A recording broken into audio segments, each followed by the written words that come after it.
Buonasera e ben ritrovati con una nuova edizione del TG Flash di New Sicilia.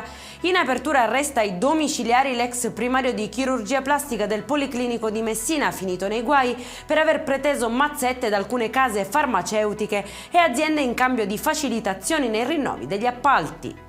La Procura di Trapani ha emesso un avviso di conclusione indagini per 22 soggetti accusati a vario titolo di traffico e spaccio di sostanze stupefacenti. Gli inquirenti hanno ricostruito l'attività di un gruppo composto da italiani abitanti a Castellammare del Golfo, Alcamo e Trapani, ritenuti coinvolti nella gestione e vendita di droga.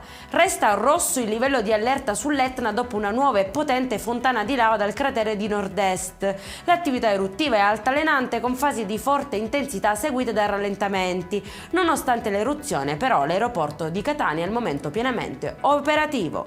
Nasce a Monreale l'associazione MAS in ricordo dei 3 giovani rimasti uccisi nella sparatoria dello scorso 26 aprile. Memoria, amicizia e speranza, esattamente come le iniziali di Massimo Pirozzo, Andrea Miceli e Salvo Turdo, per onorare la loro memoria e di chi è stato reciso dalla criminalità. E in chiusura il meteo: domani l'anticiclone dominerà la scena in Sicilia, cieli sereni, bel tempo ovunque e nessuna allerta meteo comunicata alla Protezione Civile regionale. Per questa edizione è tutto, prossimo appuntamento lunedì alle 13:30. Buona serata.